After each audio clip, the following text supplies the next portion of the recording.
Everyone, welcome back to level academy. Myself Shruti Sharma.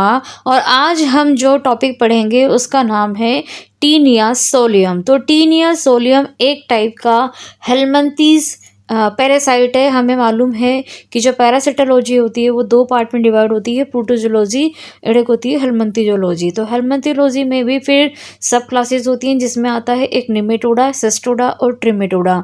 तो आज का जो टॉपिक हमने लिया है वो है टीनिया सोलियम, जो कि सिस्टोडा से आता है, जिसको कि हम बोलते हैं चपटाकृमि। चपटाकृमि, फीताकृमि या टैप वॉर्म, जिस नाम से ये जाने जाते हैं सिस्टोडा के जितने भी एलिमेंट्स होते हैं, जितने भी पैरासाइट्स होते हैं। तो यहाँ पे अगर हम पर्टिकुलर टीनिया सोलियम की अगर हम लेक्चर स्टार्ट कर रहे हैं तो सबसे पहले हमें इसका कॉमन नेम पता होना चाहिए। तो what is the common name? Common name is that pork tapeworm. अब इसको पोर्क टैपवॉर्म क्यों कहा जाता है? पोर्क क्योंकि एक पिग का मांस होता है, पिग का मीट होता है। जो भी ह्यूमन इसको कंज्यूम करता है उसको इसकी बीमारी हो जाती है टीनिया सोलियम की। अब ऐसा क्यों होता है? क्योंकि ये इसका जो दूसरा होस्ट होता है, ह्यूमन इसका डेफिनेटिव होस्ट है और पिग इसका इंटरमीडिएट होस्ट है। तो इंटरमीडिएट होस्ट का मतलब है कि कोई इन्फेक्टेड पर्सन से जब इसके एग रिलीज होते हैं तो वो जाते हैं स्टूल में, पॉटी में। उसको कौन खाता है? पिग। पिग के मसल में ये इसका लार्वा बनता है और जब लार्वा वाले मांस को जब कोई ह्यूमन कंज्यूम कर लेता है तो वहाँ पे ह्यूमन की इंटेस्टाइन में ये एडल्ट डेवलप हो जाता है टीनिया सोलियम का। वापिस ये अपने एग रिलीज करेगा और देन वापिस इस तरह से ये पिग के अंदर लाइफ साइकिल चलती जाएगी। तो बाकी हम यहाँ पे सारा डिटेल में पढ़ेंगे अबाउट इसका introduction, about morphology, about life cycle, pathogenesis और इसका लैब डायग्नोस। तो सारे ही सेक्शन आपको एक ही वीडियो में आज कवर करूंगी, तो आप बने रहिए। बाकायदा इसमें पूरे नोट्स आपको मिलने वाले हैं इस पूरे वीडियो में, तो आप प्लीज़ इसमें बने रहें। तो taenia solium classification, habitat, structure and इसका बॉडी, जो भी इसकी वॉल होती है, ये देखिए आपको दिख रहा है यहाँ पे ये कैसा ये चपटा भी है, इसमें पट्टे बने हुए हैं। अगर आप ध्यान से देखेंगे, देखिए इसमें पट्टा बना हुआ है। ये इसका क्या है? एडल्ट है। और ये इसका मुंह वाला पार्ट है कि ऊपर इसमें रोस्ट्रेलम में दो रो होती है हुकलेट्स की, और यहाँ पे ये इस तरह से इसके शूकर्स लगे होते हैं। एक शूकर्स इसके पीछे होता है। तो नेक यहाँ पे देख रहे हैं छोटी सी है, मोटी सी है, थिक सी है। स्कॉलेक्स कौन सा वाला पार्ट है यहाँ पर? बेसिकली स्कॉलेक्स यहाँ पर इसका ये वाला पार्ट है, मोटा वाला। ये जो स्कॉलेक्स है ना, ये पूरा हेड वाला पार्ट क्या कहलाता है? इसका स्कॉलेक्स कहलाता है। बाकी डिटेल हम इसकी मॉर्फोलॉजी में पढ़ेंगे। तो हम सबसे पहले स्टार्ट करते हैं इसका इंट्रोडक्शन। तो इंट्रोडक्शन में क्या कह रहा है टीनिया सोलियम के बारे में कि इंट्रोडक्शन में ये है कि taenia solium so called pork tapeworm. क्या है ये? पोर्क टैपवॉर्म है। इस tapeworm belonging to the cyclophyllid cestode family taeniidae, यानी कि यहाँ पर फैमिली के बारे में डिटेल कर रखा है कि ये सेस्टोडा से है, टीनियडी इसकी सब क्लासेस से है। तो टीनिया सोलियम हमने बचपन में भी पढ़ा है, हमने अपनी 12th की बुक में या 11th की बुक में हमने टीनिया सोलियम पढ़ा है। तो it is an intestinal mainly zoonotic parasite found throughout the world and is most prevalent in countries where pork is eaten and is more dangerous secondary from wherever fecal contaminated water is drink having been infected by primary human host। कहने का मतलब ये है कि यहाँ पर ये जो टीनिया सोलियम है, अगर इसको इंटेस्टाइन पैरासाइट के नाम से जाना जाता है क्योंकि ये जो बड़ा होके कहाँ बनता है? ह्यूमन के इंटेस्टाइन में डेवलप होता है। बहुत सारी कंट्रियों में पाया जाता है। ऐसे कंट्री में जहाँ पे पोर्क को कंज्यूम किया जाता है, पिग के मांस को खाया जाता है, वहाँ पर ये स्थिति बहुत डेंजर हो जाती है। या फिर किसी फीकल कंटामिनेटेड या वाटर को अगर कोई ह्यूमन इंजेस्ट कर लेता है तो भी इसको ये बीमारी डायरेक्टली हो सकती है। तो इसमें adult form has human and is a main host. यहाँ पे ह्यूमन क्या है? यहाँ पे ह्यूमन जो है वो मेन होस्ट है। Has a flat ribbon like body which is white and measure 2 to 3 metre long and bone. अब इसका जो एडल्ट है इसके बारे में बात चल रही है। देखिए मैं आपको यहाँ पे एक बेसिकली छोटी सी नॉलेज दे देती हूँ कि जो माइक्रो ऑर्गेनिज्म होते हैं ना, बैक्टीरिया, वायरस, पैरासाइट, फंगस, ये जो माइक्रो ऑर्गेनिज्म को ऐसा कहा जाता है कि ये म्यू माइक्रोन में होते हैं। देखिए सबसे पहले होता है MM, फिर होता है म्यूएम और देन होता है एनम। एनम क्या होता है? नैनोमीटर, जो कि वायरस होते हैं, बहुत छोटे होते हैं, बिंदी से भी छोटे। फिर उससे ऊपर आता है म्यूएम जिसको बोलते हैं माइक्रोमीटर। तो माइक्रोमीटर में कौन होते हैं? बैक्टीरिया। और फिर आता है MM, ठीक है, मिलीमीटर। इसमें होते हैं आपके जैसे सारे पैरासाइट, ये यूकैरियोटिक सेल होती है। बट अगर हम हेलमिंथस की बात कर रहे हैं तो ये जो पैरासाइट है ना तो MM में है, ना म्यूएम में है और ना NM में है। तो ये किस में है? ये है यहाँ पर मीटर में, यानी कि ये बहुत बड़ा पैरासाइट है, बहुत लंबा पैरासाइट है। 3 मीटर, आप जानते हैं 3 मीटर कितना लंबा होता है। तो ये अपने आप में एक लंबा टैप फॉर्म है जो कि आपके इंटेस्टाइन में एडल्ट के फॉर्म में डेवलप हो जाता है। आगे बढ़ते हैं। तो taenia solium is a cestode tapeworm parasite कहलाता है। कॉमन नेम इसका जाना जाता है, आपको इसका कॉमन नेम ध्यान रखना है, क्या नाम है, पोर्क टैप फॉर्म है। डेफिनेटिव होस्ट कौन है इसका, ह्यूमन, और इंटरमीडिएट होस्ट है पिग। इंटरमीडिएट होस्ट का मतलब होता है सेकेंडरी होस्ट जहाँ पे लार्वल डेवलप होता है, और डेफिनेटिव होस्ट का मतलब होता है जिस भी पैरासाइट का जहाँ पर उसका एडल्ट बनने वाला है वो कहलाता है डेफिनेटिव होस्ट है। अब यहाँ पे दो डिजीज आ रही है कॉमनली में, एक आ रही है टीनेसिस और एक आ रही है यहाँ पर सिस्टिसर्कोसिस। तो यहाँ पे टीनेसिस जो होती है वो इंटेस्टाइन इन्फेक्शन है, यानी कि कहाँ पर बनेगा, ये इंटेस्टाइन में बन रहा है ये। और सिस्टिसर्कोसिस मतलब लार्वा से होने बीमारी है। सिस्टिसर्कोसिस को इसलिए बोला है क्योंकि इसके लार्वा का नाम होता है सिस्टिसर्कस, तो इससे होने वाली बीमारी को हमने क्या बोला, सिस्टिसर्कोसिस। और कोई भी बीमारी होती है ना तो उसके पीछे कभी भी आप देखेंगे तो सिस्ट लगा रहता है या इटिस लगा रहता है, तो वो क्या कहलाता है, वो बीमारी कहलाती है। तो वो सिस्टिसर्कोसिस क्या करता है, बेसिकली टिश्यू इन्फेक्शन करता है और न्यूरो में भी चला जाता है, जैसे ब्रेन है, सीएनएस है, तो वहाँ पे ये कौन सी डिजीज करता है, न्यूरोसिस्टोसर्कोसिस। ठीक है। Disease is a common in areas with poor sanitation, ऐसी जगह पर जहाँ बहुत ज़्यादा साफ सफाई नहीं रहती है, गंदगी रहती है, या फिर वहाँ पर consumption of under cooked pork. Under cooked pork का मतलब होता है अध पका मांस जहाँ पे खाया जाता है या रो मांस खाया जाता है, वहाँ पर ये बीमारी बहुत जल्दी से फैल जाती है। क्लासिफिकेशन की बात करें तो यहाँ पे फाइलम है, क्लास है, ऑर्डर है, जीनस है और स्पीशीज है। तो बेसिकली हमको मेन क्या ध्यान रखना है कि स्पीशीज कौन सी है यहाँ पे, टीनिया सोलियम, और जीनस क्या है यहाँ पे, टीनिया। तो टीनिया आपको ध्यान रखना है, और टीनिया सोलियम इसका पूरा नाम होता है। सैक्लोफाइलिडियस की ऑर्डर होती है, क्लास इसका सिस्टोडा होता है, और फाइलम की अगर हम बात करें तो ये किस में आता है, प्लेटीहेल्मिन्थीज में आता है। ठीक है। आगे हम बात करते हैं इसके मार्फोलॉजी फीचर्स के बारे में। तो यहाँ आपको एक बड़ा सा डायग्राम दिख रहा है मार्फोलॉजी में, जो ये है इसका एडल्ट फॉर्म। अगर हम इसके पूरे कंप्लीट स्ट्रक्चर की बात करें तो दिस इज है, ये क्या है, इसका पूरा एक एडल्ट वॉर्म है, ये जो आपको दिख रहा है। इस एडल्ट वॉर्म के कितने पार्ट हैं यहाँ पर देखिए, एक तो हो गया आपका स्कॉलेक्स, एक हो गया यहाँ पे नेक, और ये पूरा जो पार्ट कहलाता है ये कहलाता है स्ट्रोबिला। ठीक है। स्ट्रोबिला खुद 3 पार्ट में डिवाइड होता है, जिसमें इमेच्योर, मैच्योर और ग्रेविड प्रोग्लोटिड्स होते हैं, वो भी मैं आपको आगे बताऊंगी। ठीक है। तो यहाँ पर ये देखिए आप, एक मिनट,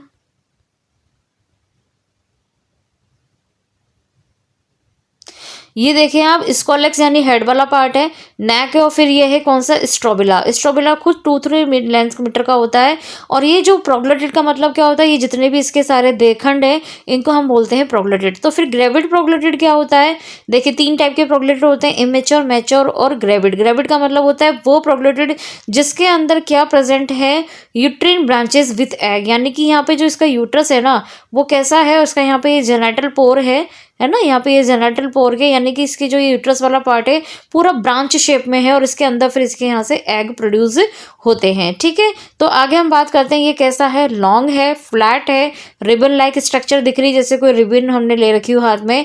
लेंथ कितनी हो रही है, 2 से 7 मीटर तक हो सकता है, कहीं पे 3 to 5 लिखा होगा, कहीं पे 2 to 7 मीटर लिखा होगा, बीच में इसकी रेंज होती है। बॉडी जो खुद डिवाइड होती है वो 3 पार्ट में डिवाइड होती है, स्कॉलेक्स, नेक्स और एक स्ट्रोबिला। स्ट्रोबिला का मतलब क्या होता है, सेगमेंट, यानी ये इसकी जो बॉडी का जो पार्ट है पीछे वाला वो कैसा है, सेगमेंटेड है। ठीक है। तो स्कॉलेक्स की हम पहला जो पार्ट है इसका, स्कॉलेक्स की बात करते हैं तो देखिए यहाँ पे आपको ये जो पे इस तरह से ये 2 रो होती है ना, ये इस तरह से 2 रो होती है, और जहाँ पे कि क्या प्रेजेंट होते हैं, हुक्स, इसकी वजह से क्या करता है, ये ह्यूमन के इंटेस्टाइन में आसानी से उसको जकड़ के रखता है, चिपक के रहता है। और साथ में ये जो साइड वाले पार्ट आपको दिख रहे हैं ये कहलाते हैं शूकर्स। शूकर्स होते हैं, एक शूकर्स इसके पीछे प्रेजेंट होता है, वो यहाँ नहीं दिखेगा। तो यहाँ पे देखिए इस तरह से, ये देखिए यहाँ पर, ये देखिए यहाँ पे जो पिंक पिंक कलर के दिख रहे हैं ना, ये स्मॉल हुक्स हैं। ये यहाँ पे जो ऊपर की जो ये छत जैसी चीज दिख रही है इसका रोस्ट्रेलम। 2 रो है यहाँ पर, 2 रो बनी हुई है, और यहाँ पर ये इसका पूरा पार्ट क्या कहलाता है, पूरा पार्ट क्या कहलाता है, ये स्कॉलेक्स कहलाता है। ठीक है। स्कॉलेक्स के साथ में ये इसके जो काले काले आपको दिख रहे हैं ब्राउन ब्राउन से, ये होते हैं इसके शूकर्स से। ठीक है। इन्हीं शूकर्स और स्कॉलेक्स और रोस्टेलम की वजह से ये हमारे इंटेस्टाइन में आसानी से चिपक के रहता है।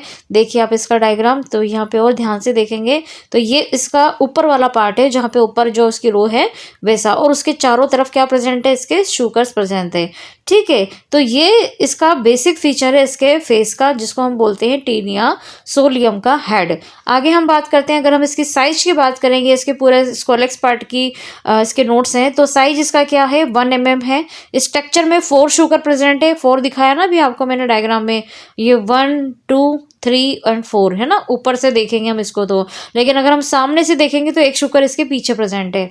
फिर इसमें rostellum with double row of hooklets हैं, ठीक है। आइडेंटिफिकेशन फीचर में अगर हम देखें तो अटैचमेंट के काम क्या करते हैं, इंटेस्टाइन वॉल से ये क्या करते हैं, बड़े चिपक के रहते हैं, ठीक है। ये इनका डिफरेंशियल पॉइंट भी होता है। अब टीनिया सोलियम टीनिया साजिनाटा में जो मेन जो डिफरेंस है वो क्या है कि टीनिया सोलियम में क्या प्रेजेंट होते हैं, हुक्स, जबकि टीनिया साजिनाटा में हुक्स प्रेजेंट नहीं होते, ओनली वहाँ पर शुगर्स प्रेजेंट होते हैं।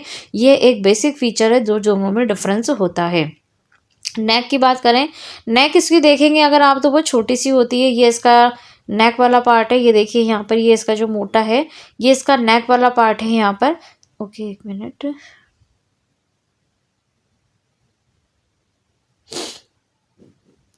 तो हम यहाँ पे बात कर रहे थे, एक मिनट, नेक की बात कर रहे थे।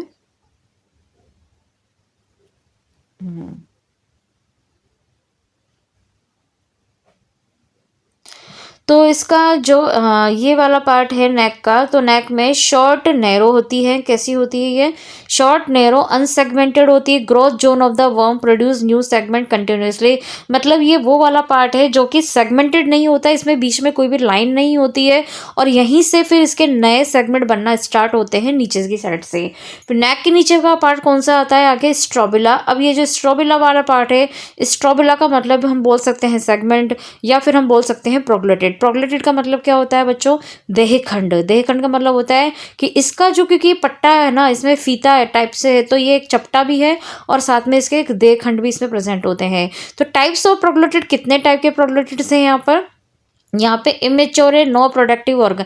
अब हम ये बात कर रहे हैं कि यहाँ पर अगर मैं आपको मोटा मोटा डायग्राम बनाऊँ तो शुरू शुरू में अगर हम देखेंगे ना यहाँ पर, तो अगर आपको यहाँ पे देखेंगे तो ये वाला जैसे शुरू का जो इसका देहखंड है ये कैसा है, इमेच्योर है। फिर ये कैसा है, मैच्योर है।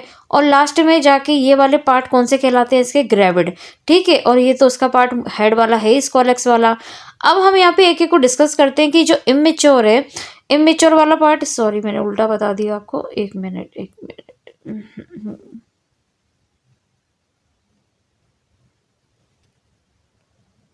देखिए यहाँ हम पढ़ते जाते हैं, इमेच्योर क्या है, नो रिप्रोडक्टिव ऑर्गन। अब हम यहाँ पे बात करें, इसको लेग्स के नीचे नेक है, और नेक के नीचे का जो ये वाला पार्ट है, एक मिनट, ये जो नेक वाला पार्ट है, ये वाला पार्ट, तो ये वाला पार्ट क्या कहलाएगा आपका, इमेच्योर।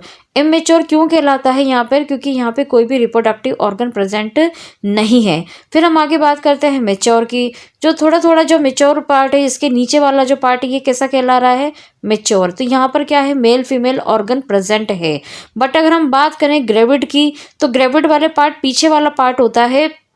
तो पीछे वाले पार्ट में क्या होता है कि जो एग्स होते हैं ना, वहाँ पर क्या होते हैं, मतलब यहाँ पे जो यूट्रस होता है इसका, वो सेम ब्रांचेस टाइप का होता है, जो मैंने ऊपर डायग्राम आपको दिखाया था। और ईच सेगमेंट इज हर्माफ्रोडाइट कहते हैं इसको, हर्माफ्रोडाइट। मतलब कहने का ये है कि एक यानी मेल और फीमेल दोनों ऑर्गन इसके एक ही सेगमेंट में प्रेजेंट होते हैं। तो आई होप आपको इमेच्योर, मैच्योर, ग्रेविड का मतलब सिर्फ ये ध्यान रखना है जिसके अंदर ब्रांचेस जो है वो यूट्रस कैसी है, ब्रांचेस शेप में है, जहाँ पे एग प्रोड्यूस होते हैं, वो ग्रेविड प्रोग्लोटिड कहलाता है।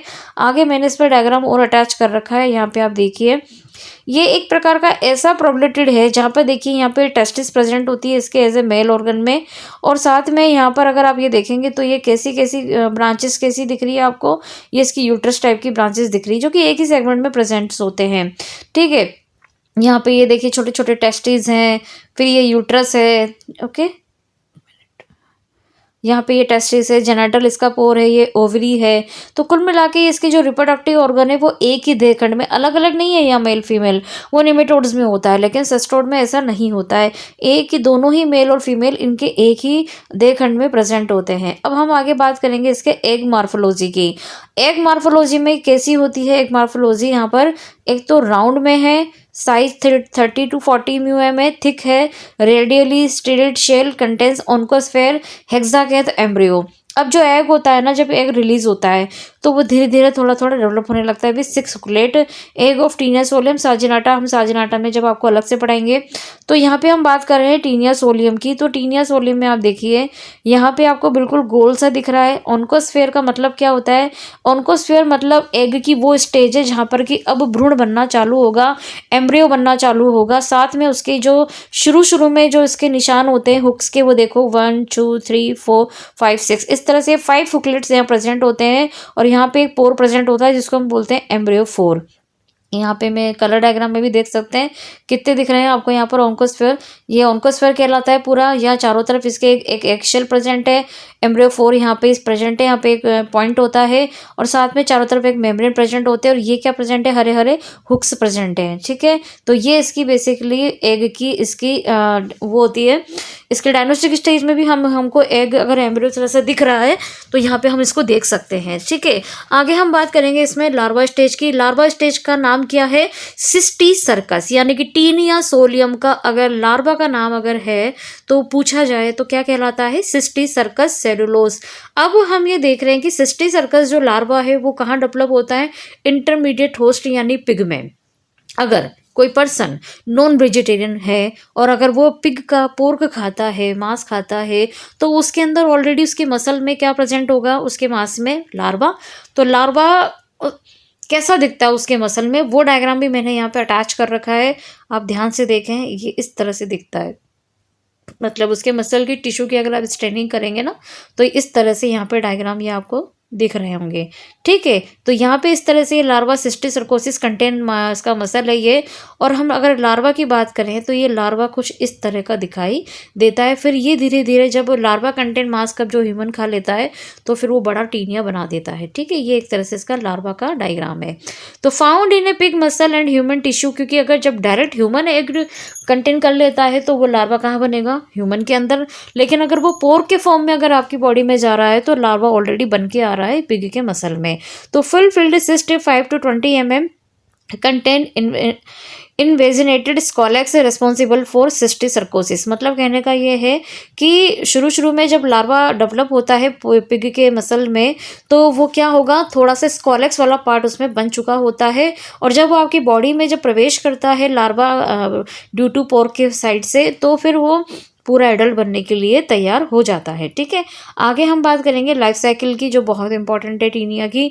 तो 2 टाइप ऑफ लाइफ साइकिल, यहाँ पे साइकिल भी 2 टाइप की होगी। एक होगी नॉर्मल लाइफ साइकिल जिसमें हम बात करते हैं टीनियसिस की। तो टीनियसिस का मतलब ये होता है कि एडल्ट से होने वाली बीमारी, यानी टीनिया सोलियम के एडल्ट से होने वाली बीमारी कहलाती है टीनियसिस। और एक्सीडेंटल साइकिल में हम बोलते हैं सिस्टिसर्कोसिस। एक्सीडेंटल मतलब ये होता है कि वैसे तो इसकी अगर नॉर्मल लाइफ साइकिल बात करें तो human to pig, pig to human, human to pig, pig to human जाती है।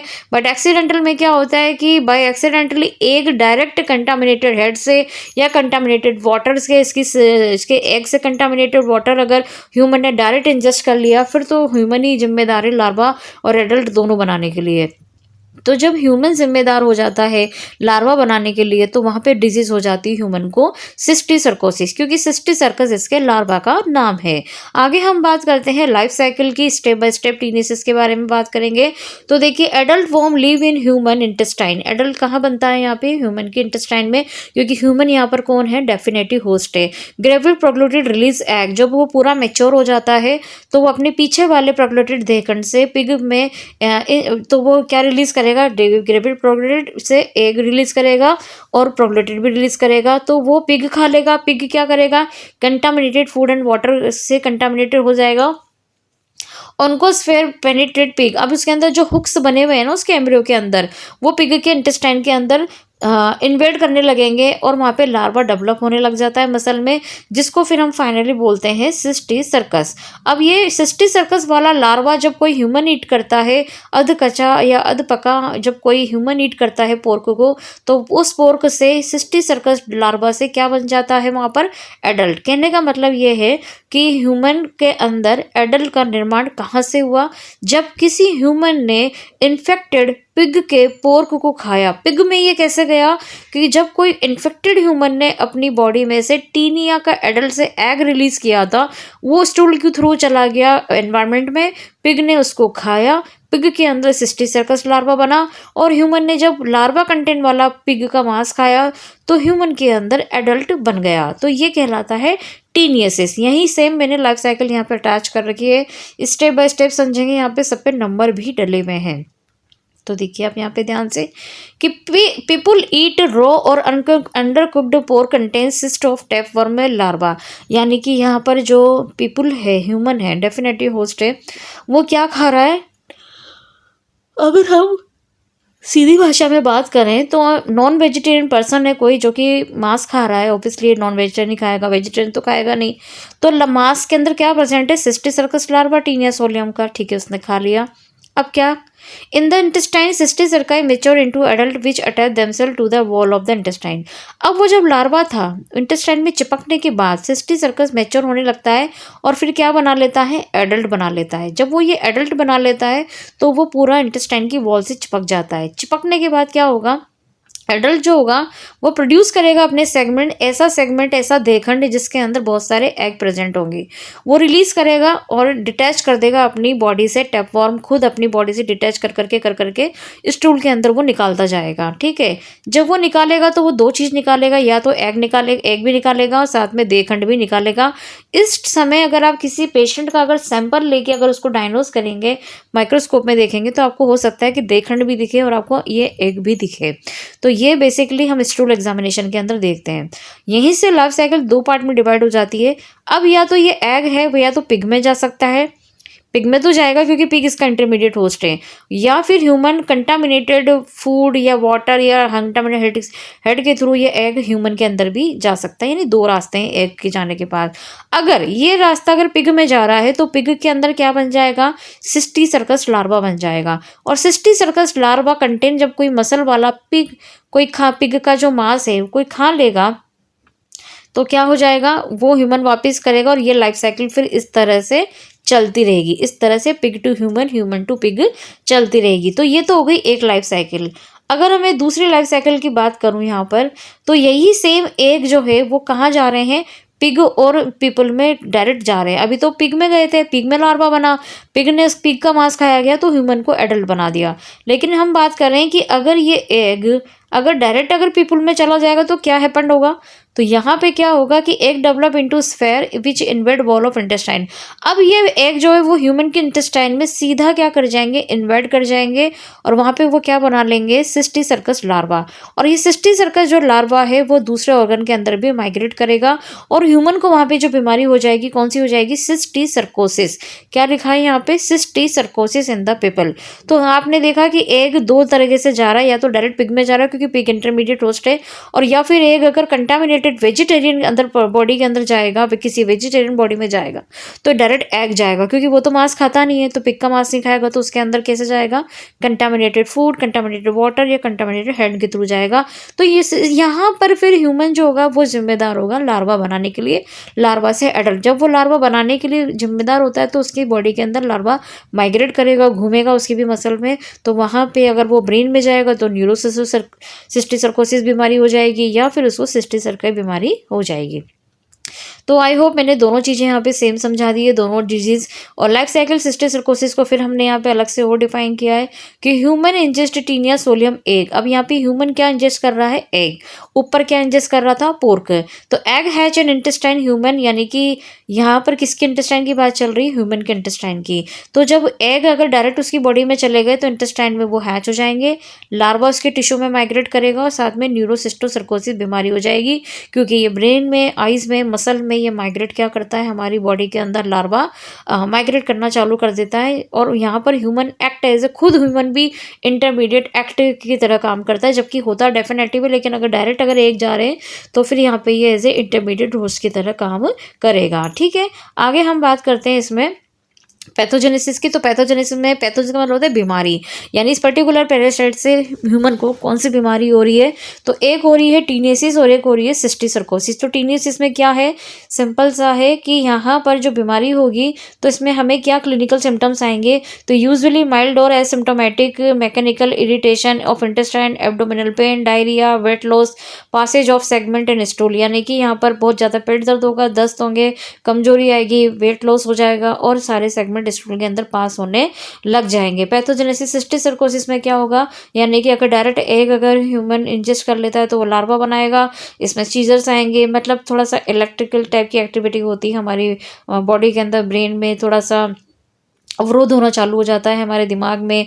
हाइड्रोसेफेलस भी उसी का पार्ट है, हेडेक होने लग जाता है, हमारे इंट्राक्रैनियल प्रेशर यानी कि हमारे जो ब्रेन की जो क्रैनियल्स मसल्स होती है उनके ऊपर प्रेशर सब फील होने लग जाता है, आइज़ में प्रॉब्लम हो जाती है, विजुअल लॉस, दिखना कम हो जाता है, मसल में थोड़ी प्रॉब्लम होने लग जाती है, नोडुल्स टाइप के गुच्छे जैसे बन जाते हैं, पेन होने लगता है, ऐसे बहुत सारे डेंजरस कॉम्प्लिकेशंस होते हैं। तो सिस्टिसर्कोसिस वाली बीमारी भी बहुत डेंजर होती है, या न्यूरोसिस्टिसर्कोसिस जिसको हम बोलते हैं।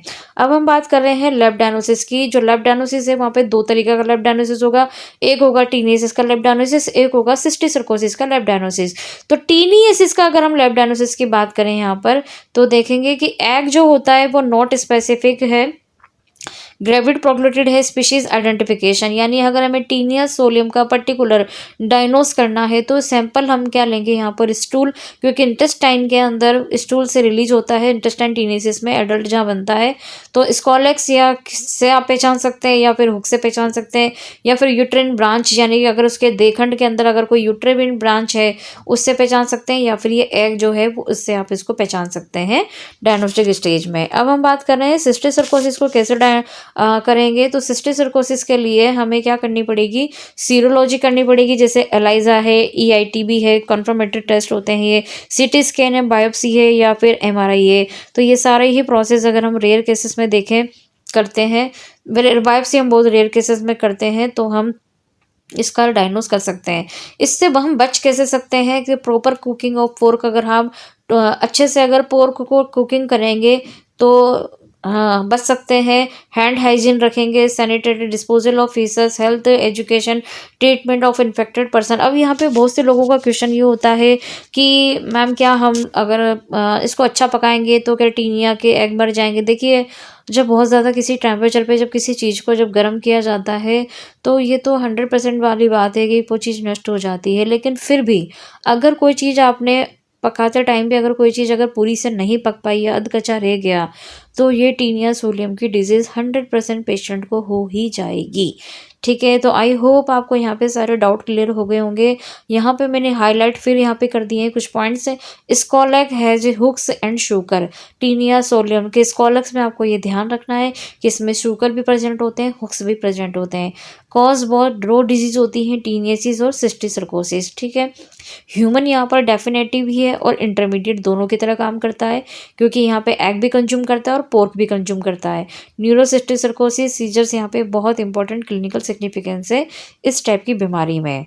तो यहाँ पर ये मेरा वीडियो एंड हो जाता है। अगर आपको इसके किसी भी सेक्शन में या मेरे पढ़ाने के तरीके में अगर कोई भी इम्प्रूवमेंट अगर आपको चाहिए, कुछ पैटर्न अगर चेंज चाहिए, या आपको टॉपिक की किसी लाइन अगर आपको समझ में नहीं आई है, तो बच्चों आप मुझे कमेंट कर सकते हैं। और अगर आपको ये वीडियो या मेरा पढ़ाने का तरीका या मैं जो भी मैंने डायग्राम वगैरह सब जो भी मैंने यहाँ पे अटैच किए हैं, अगर आपको कोई भी चीज़ पसंद आती है तो आप प्लीज़ मुझे कमेंट कीजिए, ताकि मुझे ये पता रहे कि आपको मेरा पैटर्न समझ में आ रहा है पढ़ाने का।